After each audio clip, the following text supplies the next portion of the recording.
Economía, recursos, creación de riqueza, producción, distribución, consumo de bienes y servicios. Palabra que es noticia, presenta Derrumbando mitos, con Mauricio Landao. Desde su casa, para toda la gente que sigue Palabra que es noticia. Bienvenido. ¿Cómo están? Bueno, ya pudimos hacer la conexión, parece. ¿Cómo anda todo? ¿Bien? Estamos todos bien. Para analizar. Yo quiero realmente puntualizar y quizás aclarar ese comunicado de prensa es referente a la negociación entre acreedores y prestatarios, ¿no? Que es algo que preocupa a toda la población y algo que me atrevo a decir aquí a la teleaudiencia. Este tema no ha sido bien comunicado. Y como se dice, el que explica mal se complica, ¿no? Y una cosa que me ha sorprendido, si ustedes leen la prensa de ayer, de prensa local y nacional, pareciera ser que decía que incluso había intereses que se acumulaban al plan de pagos que ibas a escoger. ¿Qué es lo que sucede aquí? La banca, hasta la fecha, por los meses de marzo, abril y mayo, ya había tomado, en la mayoría de los casos, tú llamabas y decías, ¿cómo va a ser esto de las cuotas que no voy a pagar estos 3 meses? Ellos, de manera automática, habían diferido la cuota que incluye capital e intereses. Cuando tú vas a pagar tu cuota bancaria, incluye capital e intereses, esa cuota la movían al final de tu periodo crediticio. O sea, que si tu crédito era de 6 años, sería de 6 años y 3 meses. O sea, mejor dicho, si a tu crédito le faltaba 6 años para pagarlo, te faltaría ahora 6 años y 3 meses. ¿Ok? Si te faltaba 2 años, sería 2 años y 6 meses. ¿Ok? Hasta ahí está todo perfecto. Y la cuota se traslada completa. Traslada capital más interés. La cuota completa. Cuando tú leías la prensa, yo entiendo la preocupación de muchos de los ciudadanos, era como que, ok, traslado el capital y los intereses siguen. No, yo ya he llamado a entidades bancarias justamente para este programa. Lo que me han informado es que la cuota completa, incluye intereses, se traslada, pero ya a partir de la cuota de junio se completa con todo el capital y su interés correspondiente, ¿no? Su cuota que debe siempre pagar. Entonces no podrías trasladar más intereses al final del periodo por acumulados, porque estarías pagando doble y eso la ley no lo permite. Y yo creo, y en esto hay que hacer una llamada de atención a medios escritos. Nardi, te escucho. Mauricio, para dejarlo claro, marzo, abril y mayo no cancelamos la cuota al banco. Esto nos los van a dejar para ponerlos a la cola, digamos, cuando terminábamos la cuota. Pero este junio debemos prepararnos para pagar nuestras cuotas a las entidades financieras. Exactamente. Aquí también hay otra contradicción, pero un poco quiero volver al tema de la publicación ayer en prensa, ¿ok? Después aclaramos eso. ¿Qué es lo que sucede? Que evidentemente la banca de antemano ya había tomado esa determinación. Yo consulté a 4 bancos a su línea 0800 y nos decían, sí, sus 3 cuotas se van a trasladar a la final del crédito. ¿Qué ha sucedido ahora? La ASFI ha sacado un comunicado en la que dice, la banca toma de hecho ese sistema de pago, lo traslado al final del crédito, pero el cliente, el prestatario, tiene la opción de en 6 meses negociar otro tipo de modalidad de pago si así lo quisiera. ¿Qué otras modalidades de pago se han determinado? Por ejemplo, que esas tus 3 cuotas que no has pagado se la prorratee entre el periodo de duración de tu crédito, tanto intereses como capital. Esa es una opción. La otra es que hay un prorrateo, pero no entre el total tiempo que te quede por pagar, sino en lo que el cliente y el banco determinen. Digamos, en los siguientes 6 meses, en los siguientes 8 meses, ¿no? Entonces, ahora, para aclarar a la población, van de hecho de que tus 3 cuotas se van a la finalidad al fin del periodo de tu crédito. Pero si tú quieres otra modalidad de pagos prorrateada, tienes la opción de contactar a tu banco los siguientes 6 meses a partir de junio y negociar un prorrateo. ¿Queda claro hasta aquí? Queda claro, pero sin embargo la gente preocupada también porque no hay trabajos. Mayo seguimos confinados, no vamos a tener, quienes trabajan del día a día, quienes trabajan de manera independiente, no hay producción, no hay movimiento económico. ¿De dónde se va a sacar el dinerito para hacer la cancelación en junio, Mauricio? Ahora hay otra contradicción, Nar. La ley que fue promulgada, el decreto supremo, mejor dicho, que fue promulgado por la presidenta, habla claramente de 6 meses para el diferimiento de los pagos. Pero la ASFI en sus 3 comunicados habla de 3 meses. Y la banca, todo privada, lo que ha socializado es 3 meses, hasta el mes de junio. Entonces, en este momento, los que se van al decreto supremo van a ver exactamente que se está específicamente escrito que se trasladan las cuotas hasta 6 meses. Y usa la palabra hasta.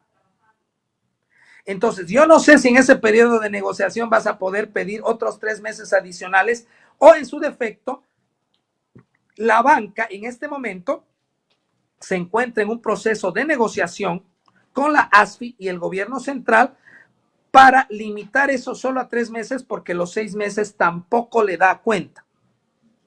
Y si bien el decreto supremo así lo establecía, que puede ser muy afectada y muy lastimada financieramente. No lo sabemos, pero aquí hay una incertidumbre, hay una neblina tremenda, porque si yo como institución reguladora ASFI tengo que hacer caso explícito de la decreto supremo o de las leyes, ¿me dejo entender? Ahí es lo que yo decía, Nardi, uno es el discurso, otro es la ley, otra es los reglamentos, o sea, los decretos reglamentarios y su aplicación. Y de ahí entras en miles de conflictos. Totalmente. Y la gente principalmente preocupada, Mauricio, porque ¿qué va a pasar? ¿Cómo es que tengo que hacer mi cancelación en junio y que solamente estos 3 meses pasados son los que se van a ir a la cola de mi cuota cuando ya concluía la misma? Hay muchísima incertidumbre todavía. ¿Cómo es que un decreto supremo habla de 6 meses? Las entidades financieras hablan de 3 meses. Mauri, ¿querías acotar algo más? Una cosa más para aclarar. En esto, y tenemos que ser claros, y yo he quedado bastante sorprendido, que he tenido que llamar a algunos editores de prensa, amigos, para decir que la comunicación tanto del gobierno, del Estado y de la prensa escrita ha sido confusa en un tema tan serio, ¿no? Eso no puede volver a pasar. Sí, Mauri, además de esto, hay un otro tema que habla de un proyecto, por supuesto, habíamos visto en un programa pasado, la devolución de las AFPs. Hay muchos que creen esta es la solución para estos días que estamos confinados, poder tener algo de dinero y poder disponer del mismo. Hay un proyecto de ley, un proyecto que ha presentado la diputada Mayda Paz, que habla de la devolución incluso de hasta el 50% de los aportes. ¿Cómo has visto este proyecto? ¿Lo ves viable? ¿No lo ves viable? ¿Será factible? ¿Será que conviene realizar que se dé la devolución de estos aportes? Nandi, en este momento, y quiero completar tu análisis y tu presentación, hay 2 proyectos de ley referentes a la AFP y hay 2 proyectos de ley referentes a los perdonazos tributarios. Yo creo que los pondremos en la misma canasta, ¿ok? Hay que aclarar muy bien, los 4 son proyectos, como el proyecto también de reducción de alquileres al 50%. No han sido aprobados por la Cámara de Senadores, ninguno, y solamente el de los alquileres ha sido aprobado por la Cámara de Diputados, pero hay muchas observaciones a nivel legal constitucional. ¿Qué es lo que plantea? Vámonos primero al el tema del perdonazo tributario y un cambio al sistema de ejecución de multas. Sigue, ni siquiera la Cámara de Diputados lo ha visto, y creo que no está en agenda. El otro tema, las 2 propuestas de devolución de las FPs, una hasta un 50% y otra escalar en base a rangos, ya está siendo analizada por una comisión. Vámonos a ese, que es el que nos interesa en este momento. Hay muchas observaciones y desde el punto de, como economistas, tenemos preocupaciones. ¿En qué sentido? Que la norma también habilita a las FPs a invertir el aporte de nosotros los ciudadanos en instrumentos financieros de largo plazo, tanto dentro del país como fuera del país. Es más, el Estado boliviano es uno de los principales acreedores de la AFP a través de los bonos del Tesoro o los bonos del Banco Central. Entonces, ¿qué sucede? Esto es claro. El mismo Estado se vería obligado a tener que devolver e incumplir los plazos establecidos contractuales, que son plazos legales, para poder restituir ese dinero a la AFP y que la AFP devuelva. Ahí hay un tema normativo muy complejo porque estaremos abriendo una llave que en todas partes del mundo tiene muchos candados, ¿no? ¿Y en qué sentido? Que la norma también no permite que las AFPs tengan más de 1 al 2% de liquidez disponible en sus cuentas bancarias. Es un dinero que tiene que ser invertido. Y sobre todo, si ha sido invertido en instrumentos financieros fuera del país, estos tienen plazo de origen y plazo de conclusión a largo plazo. Romper esos contratos tiene un costo tremendo, que aparte al costo de descapitalizar la AFP, ¿no? Tienes que trasladar a la AFP o a nosotros los aportantes ese costo de haber roto el instrumento financiero. Porque si no, ¿quién lo va a absorber? El Estado. Son 16,000 millones de dólares. Ahí estamos hablando de la mitad, un poquito menos de la mitad del Producto Interno Bruto.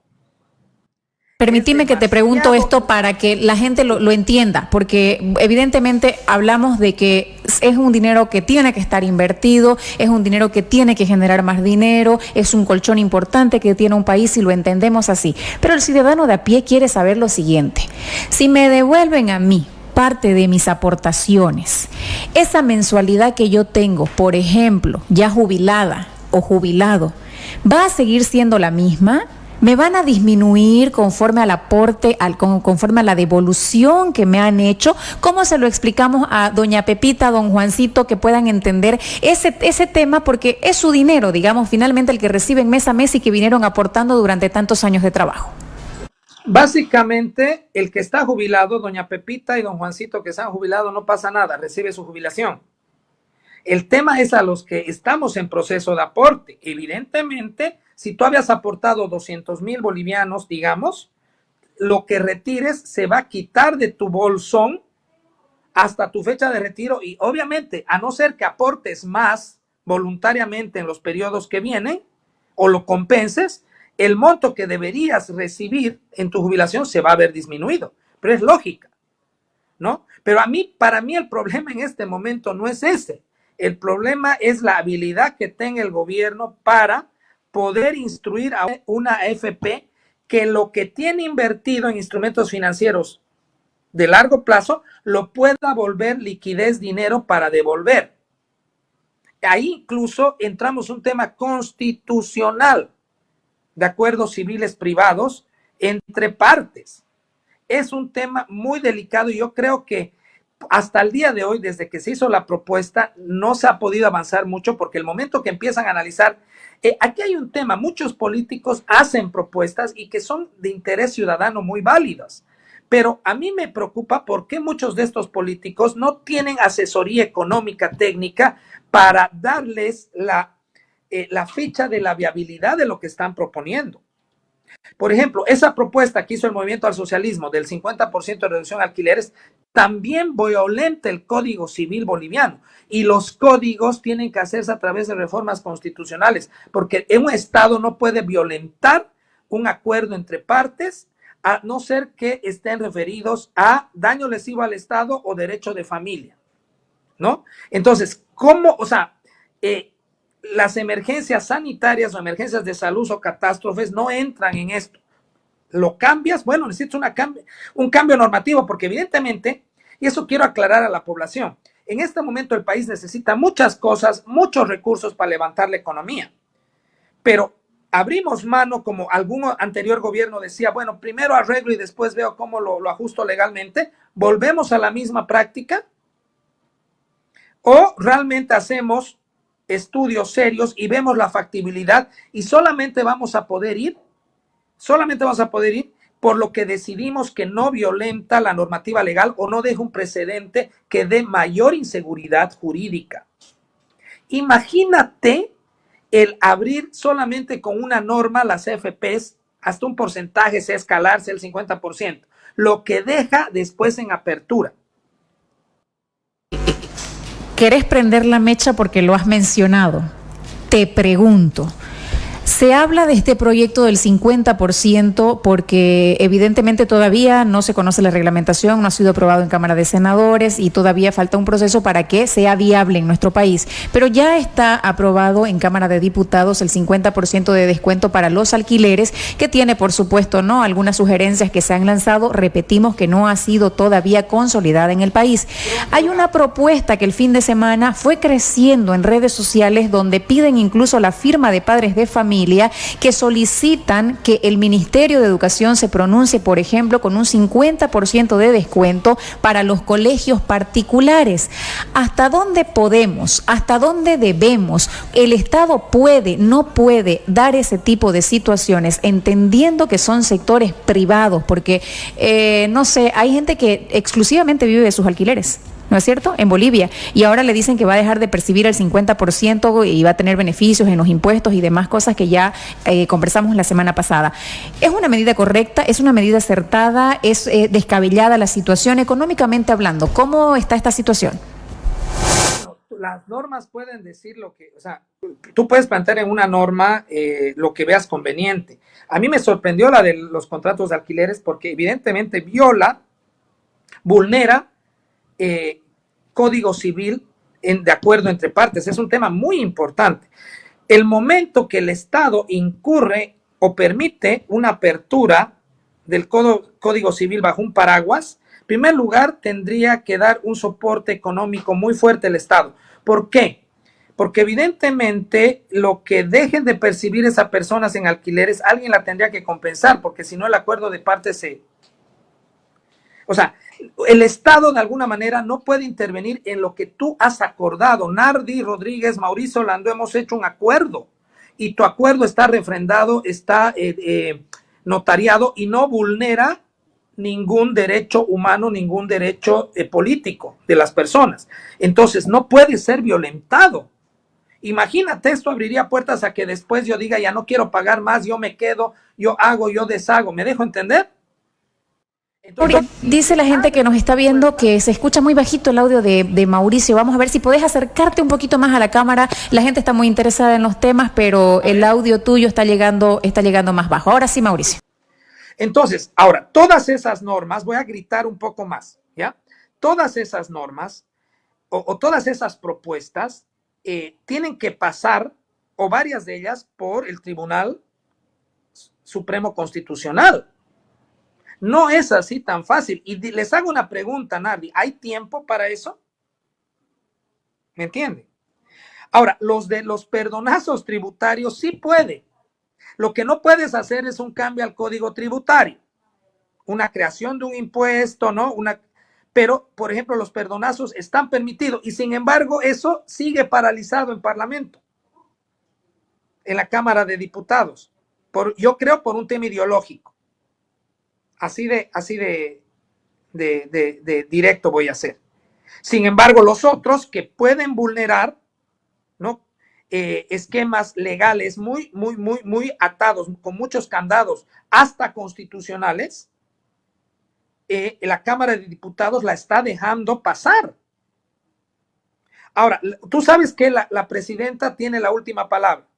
Por ejemplo, si queremos entrar, y sería muy bueno que en algún momento entremos compartamos la entrevista con un constitucionalista. Estaba haciendo un análisis exhaustivo con varias personas del derecho y, por ejemplo, la Cámara de Diputados, el Poder Legislativo, ni el Ejecutivo pueden dar plazos para que se celebren elecciones. Es potestad del Tribunal Supremo Electoral. Entonces, ¿qué estamos haciendo? O sea, esta pandemia, esta emergencia sanitaria nos está llevando a que resquebrajemos una institución legal que ya está muy resquebrajada, aún más, y que estos resquebrajamientos están propuestos por la Cámara Baja, por la Cámara de Diputados, que tiene mayoría del movimiento al socialismo. O sea, ya estamos hablando aquí no de economía, sino de política.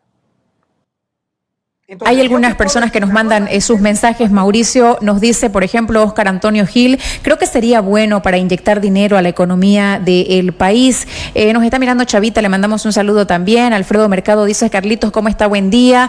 Jorge Saavedra Herrera dice, hola, buen día, palabra que es noticia. Martín Barrientos, un saludo, Nardi, y excelente programa como siempre. Gracias por estar siempre atento a lo que pasa en nuestro programa. Mucha otra gente se está pronunciando también en nuestras redes sociales diciendo... por ejemplo, acá no se escucha bien la voz del economista, por favor, dice. Oscar Daniel Nayar dice, buen día, a mí me llamó mi ejecutivo de cuentas para indicarme que a partir de junio vuelvo a pagar mi crédito hipotecario y que los intereses de los 3 meses en cuestión los pagaría en mis cuotas a partir de junio. Como decías, Mauricio, y nos aclarabas al principio. Hay una persona que sugiere que la cuarentena vaya solo hasta el mediodía y nos dejemos de cosas. Son algunas de las participaciones que tenemos con un tema que evidentemente estamos todos al pendiente, Mauricio, porque va de manera directa a afectarnos, el tema económico. Vuelvo. Nardi, yo quisiera solamente puntualizar algo. Particularmente a Mauricio Landó, me encantaría que me devuelvan el 50% de mi AFP. Me encantaría, me ayudaría un montón en esta situación. Pero, ¿se puede hacer? Por mucho que me convenga, le convenga a Pedrito, a Paquito, a Chichita, a Juanita. El hacerlo no implica una vulneración y una violación normativa y legal estructural. También tenemos que pensar en eso, Nardi, ¿no? No hay que pensar solo en lo micro, también en lo macro, que evidentemente también nos va a afectar. Mauricio, para finalizar, mira cómo se va volando el tiempo, que ya son 9:54 de la mañana, pero la presidenta, a propósito del 1 de mayo, Día del Trabajador, salió con un anuncio, creo yo, más prometedor, digamos, ¿no? Más en un tiempo de campaña, haciendo un anuncio de 600,000 empleos, algo que evidentemente no será inmediato, entonces uno puede pensar que también es parte de la política, es parte de la campaña, es parte de las elecciones que tendremos en nuestro país. Como economista, ¿cómo viste el mensaje presidencial por el 1 de mayo? Nuevamente vuelvo a mi aseveración anterior. Uno, es lo que el discurso dice. 2, lo que se norma. Y 3, lo que se reglamenta. Esta política es muy keynesiana se llama. Muchos países lo hacen. Cuando el país está desacelerándose económicamente, como nuestro gobierno está consiguiendo recursos de organismos multilaterales, Banco Mundial, BID, CAF, o imprime monedita, y genera obras públicas, caminos, hospitales, canchitas, estadios. O sea, puede ser obras públicas que sirvan mucho como obras públicas que no. Pero ¿qué es lo que hacen? Contratan gente, generan empleo. Yo no sé si 600,000 empleos pueden ser generados así de rápido, porque si analizas, es el 5% de la población total de Bolivia y es el 10% de la población económicamente activa. Entonces, ¿cómo genera el Estado empleo? O generando esas obras y contratando, y además que subcontrata servicios que lleva a que se diversifique la economía y se genere más empleo lateral, o ampliando el tamaño del sector público, creando más ministerios, creando más divisiones, aumentando la planilla a todos los niveles del Estado. Y es más bien algo que no queremos. Entonces, particularmente lo que yo pienso que lo que se debería hacer es esto. Rapidito, y podemos generar otro programa con esto. Es que esos recursos de las obras públicas, una parte sí vaya a obras públicas, que es importante, muy, muy supervisadas, sobre todo en el área salud, yo lo daré, pero lo otro es que se canaliza vía créditos productivos de fomento, por ejemplo, para que sea el mismo actor privado el que genere empleo. Uno, no despida. Antes de preocuparnos de generar 600,000 empleos, preocupémonos de que la entidad privada no retire empleados para que se necesiten restar cantidad de empleos. Y eso es a través de la generación de créditos de fomento productivo. Quiero agradecer mucho, te deseo un inicio de semana espectacular para vos y tus seres queridos, que te vaya muy bien, y el miércoles estaremos al pendiente de nuestro sector, que todos aguardan. Si podés dar tu número de teléfono para las personas que deseen contactarte, hacerte preguntas sobre economía, por favor, Mauri. a mi página Derrumbando Mitos de Facebook y mi celular, ¿no? Mi WhatsApp 736-85-251. 736-85-251. Un saludo a todos.